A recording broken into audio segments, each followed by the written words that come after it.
പുതിയ കണ്ടന്റ് ആയിട്ടാണ്. It's basically A movie recommendation or A movie review. ഈ വീഡിയോയുടെ എൻഡിലേക്കായിരിക്കും ഈ മൂവിയുടെ സ്പോയിലർ അലേർട്ട്, സ്പോയിലർ പാട്ടൊക്കെ വരുന്നത്. അപ്പം ഞാനത് വരുന്ന ടൈം ആകുമ്പോഴത്തേക്ക് ഞാൻ പറയാം. അത് നിങ്ങൾ കേൾക്കാതെ ആ മൂവി കണ്ടിട്ടേ കാര്യമുള്ളൂ. അപ്പം ഇന്ന് ഞാൻ പറയാൻ വന്നിരിക്കുന്ന മൂവി ഇറ്റ്സ് അബൌട്ട്, മൂവിയുടെ നെയിമാണ് FOE. Okay, it's a sci-fi movie. 1 hour 50 minutes ആണ് ഈ മൂവി. നിങ്ങൾ എപ്പോഴെങ്കിലും കേട്ടിട്ടുണ്ടോ എന്ന് എനിക്കറിയില്ല. ഒരു മൂവി നമ്മൾ കംപ്ലീറ്റ്ലി കണ്ട് കഴിയുമ്പോൾ you have to go and rewatch it again, from the beginning till the end. Literally 2 times ആ മൂവി കണ്ടാൽ, 4 hours ആ മൂവി ഇരുന്ന് കണ്ടാൽ മാത്രമേ നിങ്ങൾക്ക് ആ മൂവി എന്താണെന്ന് ആക്ച്വലി മനസ്സിലാക്കാൻ പറ്റത്തുള്ളൂ എന്ന് പറയുമ്പോഴത്തേക്കും നിങ്ങൾക്ക് തന്നെ അതിശയം തോന്നില്ലേ? ഞാൻ അങ്ങനത്തെ ഒരു മൂവി ഇതിനു മുമ്പ് കണ്ടിട്ടുണ്ടോ എന്ന് ചോദിച്ചു കഴിഞ്ഞാൽ yes, but that was confusing movie. നമുക്ക് ക്ലിയർ ആവില്ല, മൊത്തത്തിൽ ഫുള്ളി മിസ്റ്ററിയാണ്, കുറേ കാര്യങ്ങൾ നമുക്കറിയില്ല, ഒരു ഐഡിയ ഇല്ല, ആ രീതിയിലായിരിക്കും ഉണ്ടാവുക. അങ്ങനെ കണ്ടിട്ടുള്ള ഒരു mind twisted movie was triangle എന്ന് പറഞ്ഞൊരു മൂവി. ഇതൊരു ഷിപ്പിനകത്ത് നടക്കുന്ന ഇതാണ്. സ്റ്റാർട്ടിങ് കാണിക്കുന്നത് എൻഡ് പോർഷൻ ആയിരിക്കും. മൂവിയുടെ എൻഡിലേക്ക് വരുമ്പോഴായിരിക്കും സ്റ്റോറിയുടെ സ്റ്റാർട്ട് കാണിക്കുന്നത്. അപ്പോൾ വീണ്ടും you can go and watch it again from the beginning of the movie and it goes in A loop പോലെ ആ സിനിമ കണ്ടുകൊണ്ടേ ഇരിക്കാം. ബട്ട് ഇതങ്ങനല്ല. കാരണം ഇത് രണ്ടാമത് കാണണമെന്ന് പറയാനുള്ള റീസൺ എന്താണെന്ന് വെച്ച് കഴിഞ്ഞാൽ, ഫസ്റ്റ് ടൈം നമ്മൾ കാണുമ്പോഴത്തേക്കും നമ്മൾ ഒരു പോയിന്റ് ഓഫ് വ്യൂ അല്ലെങ്കിൽ ഒരു പെർട്ടിക്കുലർ കാര്യം നമ്മൾ മൈൻഡിൽ വെച്ചിട്ട് ഇങ്ങനെയാണ് എന്ന് പറഞ്ഞാണ് നമ്മൾ ആ മൂവി കാണുന്നത്. ഫസ്റ്റ് ടൈം കാണുമ്പോൾ മൂവിയുടെ എൻഡിലേക്ക് എത്തുമ്പോഴാണെങ്കിൽ മൂവിയുടെ എൻഡിലേക്ക് എത്തുമ്പോഴാണ് ആ ട്വിസ്റ്റിൻ്റെ കാര്യം നമ്മൾ മനസ്സിലാക്കുക. അപ്പോൾ ആ ട്വിസ്റ്റ് നമ്മൾ അറിഞ്ഞതിന് ശേഷം, ഇതാണ് കാര്യം എന്ന് അറിഞ്ഞതിന് ശേഷം നമ്മൾ ആ മൂവി കാണുമ്പോൾ അത് രണ്ടാമത് നമ്മൾ പോയി റീവിസിറ്റ് ചെയ്താൽ മാത്രമേ ക്യാരക്ടേഴ്സ് അവർ കാണിച്ച ഇമോഷൻസും അവരെന്താണ് ഉദ്ദേശിച്ചതെന്നും ആ കാര്യങ്ങളൊക്കെ നമുക്ക് കൂടുതൽ ഡീപ്പായിട്ട് മനസ്സിലാക്കാൻ പറ്റത്തുള്ളൂ. അതുകൊണ്ടാണ് നമ്മൾ ഈ രണ്ടാമത് പോയി കാണുന്നത്. കാരണം ഫസ്റ്റ് ടൈം നമ്മൾ കാണുമ്പോൾ ഞാൻ പറഞ്ഞില്ലേ, നമ്മൾ ഒരു കാര്യത്തിലാണ് കാണുക, നമ്മൾ കാണുക ഓക്കെ ഇതിങ്ങനെയാണ് എന്ന് നമ്മൾ ഫുൾ മൂവി കാണുക. എൻഡിലേക്ക് എത്തുമ്പോഴത്തേക്ക് ഓ ഷിറ്റ്, അപ്പം നമുക്ക് കുറേ ക്ലിയർ അല്ലാത്ത കുറേ കാര്യങ്ങൾ കാണും. മൂവി കണ്ടുവരുമ്പോൾ ഇതെന്ത് ഈ ക്യാരക്ടർ ഇങ്ങനെ ചെയ്യുന്നത്, ഇതെന്താ ഇങ്ങനെ എന്ന് പറഞ്ഞാൽ നമുക്ക് കുറേ ക്വസ്റ്റ്യൻസ് നമ്മുടെ ഉള്ളിൽ മൂവി കാണുമ്പോഴത്തേക്ക് നമുക്ക് ഇങ്ങനെ വന്നുകൊണ്ടേയിരിക്കും. അപ്പം അതിനേക്കുള്ള ഉത്തരം നമുക്ക് തന്നെ ഫിഗർ ഔട്ട് ചെയ്യാൻ പറ്റും. നമുക്ക് വേറെ പുറത്ത് പോയി കാണേണ്ട ആവശ്യമൊന്നുമില്ല. ബട്ട് സിമ്പിളാണ്.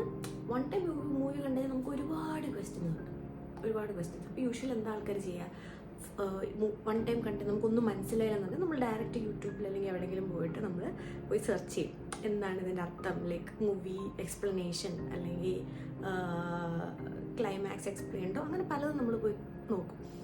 അതിന് പകരം ഞാൻ പറയുന്നത് നമുക്ക് സ്വയം ഇത് ഫിഗർ ഔട്ട് ചെയ്യാൻ പറ്റും എന്നാണ് ഞാൻ പറയുന്നത്. എന്ന് വെച്ച് കഴിഞ്ഞാൽ you just have to watch it once again.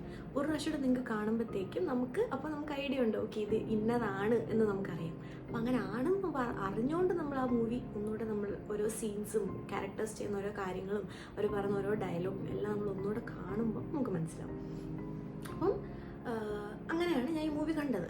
അപ്പം ഞാൻ തന്നെ പറയാം, ഫസ്റ്റ് ടൈം ഈ മൂവി കണ്ടപ്പോഴത്തേക്കും ഞാൻ ഇങ്ങനെ സ്കിപ്പ് ചെയ്ത് കാരണം ഭയങ്കര ലാഗ്, ബോറിങ് ആ ഒരു ഇതുണ്ടായിരുന്നു, എനിക്കും തോന്നിയായിരുന്നത്. അപ്പം ഞാൻ അങ്ങനെ സ്കിപ്പ് ചെയ്താൽ കണ്ടത്. ബട്ട് ഈ ട്വിസ്റ്റ് പോർഷൻ എത്തി ലാസ്റ്റ് 20 minutes മുമ്പാണ് ഇത് നടക്കുന്നത്. അപ്പോൾ ലാസ്റ്റ് 20 minutes മുമ്പ് ഇത് നടന്നു കഴിഞ്ഞപ്പോഴത്തേക്ക് ഞാൻ ഷിറ്റ്, ഇത്ര നേരം ഞാൻ സ്കിപ്പ് ചെയ്ത് കണ്ടപ്പോഴേക്ക് അവരുടെ കോൺവെർസേഷൻസ് അല്ലെങ്കിൽ അവരുടെ ഡയലോഗ്സ് ഒന്നും ഡീറ്റെയിൽ ആയിട്ട് ശ്രദ്ധിച്ചില്ല. അങ്ങനെ ഐ ഹാഡ് ടു ഞാൻ രാത്രി ഇരുന്ന് വീണ്ടും ഞാൻ മൂവി പ്ലേ ആക്കി. അപ്പോഴാണ് ഓരോ സീനിൽ അവർ പറയുന്ന കാര്യങ്ങളൊക്കെ ഇത്ര ഇത്രയും ഡെപ്തുള്ള കാര്യങ്ങളാണ് എന്നുള്ള കാര്യം മനസ്സിലായത്. ഓക്കെ, അപ്പം നമുക്ക് മൂവിയുടെ കഥയുടെ പാട്ടിലേക്ക് കയറാം. അപ്പോൾ ഇത് ഞാൻ പറഞ്ഞല്ലോ സൈഫൈ മൂവിയാണ്. ബട്ട് ഈ മൂവിക്കകത്ത് ജസ്റ്റ് 3 characters മാത്രമേ ഉള്ളൂ, 3 main characters മാത്രമേ ഉള്ളൂ ത്രൂ ഔട്ട് ദ മൂവി. അപ്പം ഈ മൂവി ആക്ച്വലി എന്താണെന്ന് വെച്ച് കഴിഞ്ഞാൽ it's related to love. 2 couple തമ്മിലുള്ള സ്നേഹം എന്നുള്ള കാര്യം തന്നെയാണ്. നമ്മളിപ്പോൾ ഒരുപാട് കേട്ടിട്ടുണ്ട്, നമ്മൾ ഒരു റിലേഷൻഷിപ്പിൽ നമ്മൾ കയറുമ്പോഴത്തേക്ക് നമ്മൾ തുടക്കത്തിലുണ്ടായിരുന്ന ആ ഒരു ബ്യൂട്ടിഫുൾ കാര്യങ്ങളും അതൊന്നും യൂസ് ടു ആകുമ്പോഴത്തേക്കും ഇറ്റ് ഡിസപ്പിയേഴ്സ്. നമ്മൾ പൊതുവെ കേൾക്കാറുള്ള കാര്യമാണല്ലോ. everyone can relate to it. Some part of the life everyone can relate to it.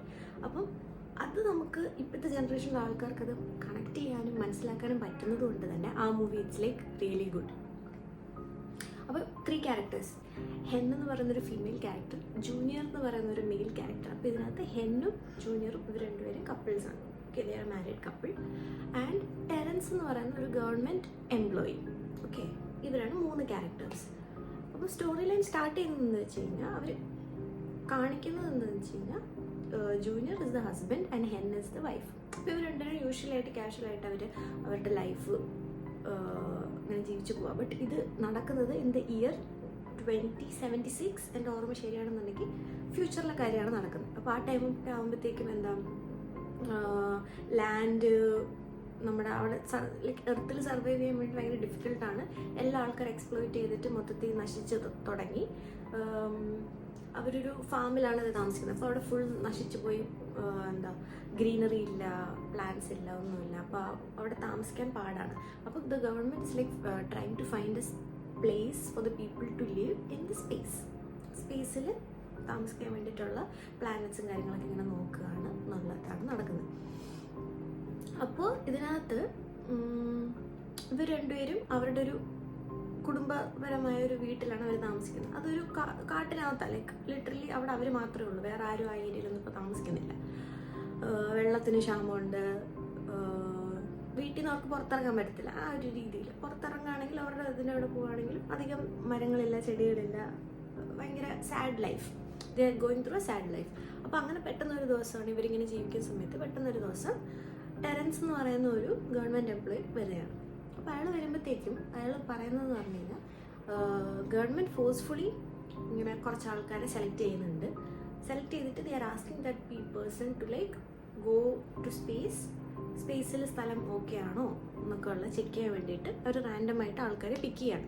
അപ്പോൾ യു കാൺ റിജക്റ്റ് ഇറ്റ്, പറ്റില്ല എന്നൊന്നും പറയാൻ പറ്റില്ല, യു ഹാവ് ടു ഗോ. അപ്പോൾ അങ്ങനെ പോകുന്ന സമയത്ത് ആ ടെറൻസ് സേസ് ദാറ്റ് നിങ്ങളുടെ വൈഫ് ഇവിടെ 2 ഇയേഴ്സിൻ്റെ കാര്യമാണ്. അപ്പോൾ 2 ഇയേഴ്സിന് പോകുന്ന സമയത്ത് നിങ്ങളുടെ വൈഫ് ഇവിടെ ഒറ്റയ്ക്കാണ്. അപ്പം നിങ്ങളുടെ മാരേജ് ലൈഫിന് നമ്മൾ പ്രയോറിറ്റി കൊടുക്കുന്നതുകൊണ്ട് അതിന് വാല്യൂ ചെയ്യുന്നതുകൊണ്ട് നിങ്ങളുടെ വൈഫ് ലോൺലി ആവാതിരിക്കാൻ വേണ്ടിയിട്ട് നിങ്ങളുടെ റിലേഷൻഷിപ്പിനെ സേവ് ചെയ്യാൻ വേണ്ടിയിട്ട് they are saying that they can bring A clone. ഒരു AI നിർമ്മിച്ച ഒരു റോബോട്ട് അല്ലെങ്കിൽ AI ക്രിയേറ്റ് ചെയ്ത ഒരു ക്ലോൺ, അതൊക്കെ ഭർത്താവിൻ്റെ സെയിം ഒരു ക്ലോണിനെ നിർത്തിയിട്ടായിരിക്കും ഇവർ ആക്ച്വൽ ഹസ്ബൻഡ് സ്പേസിലേക്ക് പോകുന്നത്. അപ്പം അതിന് വേണ്ടിയിട്ട് ഈ ടെറൻസ് എന്ന് പറയുന്ന ഈ government employee he actually communicates with junior. ആ ഹസ്ബൻഡ് അയാളുടെ അടുത്ത് അയാളുടെ ക്ലോണിനെ മേക്ക് ചെയ്യണം എന്നുണ്ടെന്നുണ്ടെങ്കിൽ അയാളെ നന്നായിട്ട് മനസ്സിലാക്കി ഡീപ്പായിട്ട് മനസ്സിലാക്കി എല്ലാം ചെയ്ത് കഴിഞ്ഞിട്ട് അയാളുടെ സെയിം ഇത് ക്രിയേറ്റ് ചെയ്തിട്ട് അവർ നോക്കുന്നത്. അപ്പോൾ ഇതാണ് സംഭവം. അപ്പം ഈ കപ്പിൾ പെട്ടെന്ന് അൺഎക്സ്പെക്റ്റഡ് ആയിട്ട് പെട്ടെന്നൊരു ദിവസം ഇവർ സെപ്പറേറ്റ് ആവുകയാണ്. ഇവർ അതിൻ്റെ എന്തൊക്കെയോ ഇത് കാണിക്കുന്നുണ്ട്, 2 വർഷത്തേക്ക് കാണില്ല എന്നുള്ളതൊക്കെ ഈ ജൂനിയർ കാണിക്കുന്നുണ്ട്. അപ്പം ഹെൻ ഭയങ്കര വിഷമത്തിലാണ്. ഹെൻ ആണെങ്കിൽ ഓക്കെ എന്ത് ചെയ്യും എന്നൊക്കെ പറഞ്ഞിട്ടിരിക്കാം. അപ്പം ടെറൻസ് ഫൈനലി ഒരു ഡേ ഇതിൻ്റെ ഇടയിൽ കുറേ എന്തൊക്കെയോ ഇങ്ങനെ ക്ലാഷസ്, ഇമോഷണൽ ക്ലാഷ് നടക്കുന്നുണ്ട്. ഹെന്നും കുറേ സീൻസ് നമുക്ക് അണ്ടർസ്റ്റാൻഡ് ചെയ്യാൻ പറ്റില്ല. അപ്പം ഓൾമോസ്റ്റ് ഈ മൂവി 1 hour 50 minutes അല്ലേ, ഓൾമോസ്റ്റ് ഒരു 1 hour 30 minutesോളം മൂവി കഥ പോയതിന് ശേഷമാണ് ടുവേർഡ്സ് എൻഡ്, ഇത് സ്പോയിലറാണ് കേട്ടോ, ഇവിടെ വെച്ച് നിങ്ങൾക്ക് ഈ വീഡിയോ നിർത്തിയിട്ട് പോവാം. മൂവി കണ്ടതിന് ശേഷം വന്നിട്ട് ഈ വീഡിയോ കണ്ടിട്ട് യു ക്യാൻ കമൻറ്റ് ഓക്കെ നിങ്ങളുടെ എക്സ്പീരിയൻസ് എന്തായിരുന്നു, എന്ത് തോന്നി എന്നുള്ളത്. പക്ഷെ ഞാൻ പറഞ്ഞ പോലെ തന്നെ 2 times കാണണം. അപ്പം എൻഡിലേക്ക് ആ ഒരു ലാസ്റ്റ് 20 minutes ഭാഗം എത്തുമ്പോഴാണ് അവർ കാണിക്കുന്നത്. ഇതിനകത്ത് കാണിച്ചിരുന്ന junior from the start till the last part ഉണ്ടായിരുന്നത് അത് ജൂനിയർ അല്ല, അത് ആക്ച്വൽ ഹസ്ബൻഡേ അല്ല, that was the AI clone. അപ്പോൾ ഈ മൂവി സ്റ്റാർട്ട് ചെയ്യുമ്പോൾ തന്നെ ഫസ്റ്റ് സീനിൽ തന്നെ ഇറ്റ് ഈസ് ആക്ച്വൽ ഹസ്ബൻഡ് പോയി. ഈ മൂവി സ്റ്റാർട്ട് ചെയ്യുന്ന സമയത്ത് ആക്ച്വൽ ഹസ്ബൻഡ് പോയിട്ട് ആ ക്ലോൺ വീട്ടിൽ AI അയാൾ വീട്ടിൽ വന്നതിന് ശേഷമുള്ള തൊട്ടാണ് മൂവിയിൽ കാണിക്കുന്നത്. ഓക്കെ, അപ്പോൾ ഈ ലാസ്റ്റ് 20 minutes അവിടെ എത്തുമ്പോഴാണ് ദ ആക്ച്വൽ ഹസ്ബൻഡ് സ്പേസിൽ നിന്ന് തിരിച്ചു വരുന്നത്. ഇതാണ് സംഭവം. എന്നാൽ ഇവിടെ പ്രശ്നം എന്തെന്ന് പറഞ്ഞു കഴിഞ്ഞാൽ ഈ AI doesn't know that he is the AI. അയാളുടെ വിചാരം അയാൾക്ക് കൊടുത്തിരിക്കുന്ന മെമ്മറീസും കാര്യങ്ങളെല്ലാം ആക്ച്വൽ ഹസ്ബൻഡ്. അപ്പം the AI is made to think that he is the actual husband so that they get the true experience കിട്ടേണ്ടവർ ചെയ്തതാണ്. പക്ഷെ ഇവിടെ പ്രശ്നം പറ്റുന്നത് എന്തെന്ന് വെച്ച് കഴിഞ്ഞാൽ ഈ AI actually starts to get attached to the actual wife. And വൈഫിനും നേരെ തിരിച്ചു. ബിക്കോസ് ഈ വൈഫിൻ്റെ ആക്ച്വൽ ജൂനിയർ ഹസ്ബൻഡ് അയാൾ ഭയങ്കരമായിട്ട് ലവ് എക്സ്പ്രസ് ചെയ്യാതെയും ഹെന്നിനെ അണ്ടർസ്റ്റാൻഡ് ചെയ്യാതെയും അവരുടെ ഇടയിലുണ്ടായിരുന്ന ആ ഒരു സ്റ്റാർട്ടിങ് റിലേഷൻഷിപ്പിൻ്റെ ബിഗിനിങ്ങിനുണ്ടായിരുന്ന ആ ഒരു അറ്റാച്ച്മെൻറ്റ് ഫെയ്ഡഡ് അവേ. എന്നാൽ ഈ AI ക്ലോണിനെ കൊണ്ടുവന്നപ്പോഴത്തേക്കും ഇറ്റ് വാസ് ജൂനിയർ തുടക്കത്തെ അവർ കല്യാണം കഴിഞ്ഞിട്ടുണ്ടായിരുന്ന തുടക്കത്തിലുണ്ടായിരുന്ന കാലത്തുണ്ടായിരുന്ന ആ ഒരു ക്യാരക്ടറും അണ്ടർസ്റ്റാൻഡിങ് ആയിരുന്നു, സ്നേഹം എക്സ്പ്രസ് ചെയ്യുന്നുണ്ടായിരുന്നു, ഭയങ്കര ലൈക്ക് ഡീപ്പായിട്ട് ആൾക്കാർ ഇമോഷൻസിനെ കണക്ട് ചെയ്യുന്ന ഒരു രീതിയിലായിരുന്നു ഈ AI നിന്നത്. And gradually these both people start to have അവർ ഭയങ്കരമായിട്ട് ഇമോഷണലി കണക്റ്റ് ആയിട്ട് അവർ ലവ് എക്സ്പീരിയൻസ് ചെയ്യും. അവിടെയാണ് ഈ പ്രശ്നം പറ്റുന്നത്. അപ്പം ഇതിനകത്ത് ഫുൾ മൂവിയിലും ഹെന്നിനറിയാം ഇത് ക്ലോണാണ് എന്നൊക്കെ, ഹസ്ബൻഡ് തിരിച്ചു വരുമ്പോൾ ഇത് പറഞ്ഞു വിടണം എന്നൊക്കെ. അപ്പം ഈ ഗവൺമെൻറ് ഇവരൊക്കെ വിചാരിക്കുന്നൊരു പ്രശ്നമില്ല, വൈഫിനറിയാലോ. അപ്പം ഹസ്ബൻഡ് വരുമ്പോൾ ഇതിനെ തിരിച്ച് ഡിസ്മാൻഡിൽ ചെയ്യുക അല്ലെങ്കിൽ അതിനെ സ്വിച്ച് ഓഫ് ചെയ്യുക, തിരിച്ച് പറഞ്ഞു വിടാമെന്നാണ്. പക്ഷേ വൈഫ് ഇത് ലവ് എക്സ്പീരിയൻസ് ചെയ്യുന്നുള്ള കാര്യം ഇവരാരും എക്സ്പെക്ട് ചെയ്യാതിരുന്നൊരു കാര്യം. അവിടെയാണ് ഈ സംഭവം പറ്റുന്നത്. അപ്പം ഇറ്റ്സ് ആക്ച്വലി ഭയങ്കര വിഷമം വരുന്നൊരു കാര്യമാണ്. കാരണം ഈ ക്ലോണിനെ കൊണ്ടുപോയതിന് ശേഷവും ഹസ്ബൻഡ് തിരിച്ച് വന്നിട്ട് ഇവർ രണ്ടുപേരും സംസാരിക്കും. ഇവർ സംസാരിക്കുന്ന സമയത്ത് നമുക്ക് ക്ലിയർലി മനസ്സിലാക്കാൻ പറ്റും ഈ മൂവിയുടെ സ്റ്റാർട്ടിങ് തൊട്ട് നമ്മൾ കണ്ടുകൊണ്ടിരുന്ന ഒരു ജൂനിയറെ അല്ല actual husband. Because his character is totally like shit character. അവളെ മനസ്സിലാക്കുന്നില്ല, ഒരു ഒട്ടും റൊമാൻറ്റിക് അല്ല, സ്നേഹം കാണിക്കുന്നില്ല, ഒന്നുമില്ല. അപ്പോൾ ഇവൾ ട്രൈ ചെയ്തിട്ട് ഷീ ഗിവ് അപ്സ്. അപ്പോൾ അവൾ പോവും. ഹെൻ ലീവ് ചെയ്യുമ്പോഴത്തേക്കും ഈ ആക്ച്വൽ ജൂനിയർ ഹസ്ബൻഡ് അയാൾക്ക് ഒരു AI ആയിട്ടുള്ള ഹെന്നെ കൊടുത്തിട്ട് പോകും, മനസ്സിലായോ? അപ്പം ഈ AIയും അയാളുടെ ഒരു വൈബായിട്ട് സെറ്റായി അങ്ങനെ ആവും.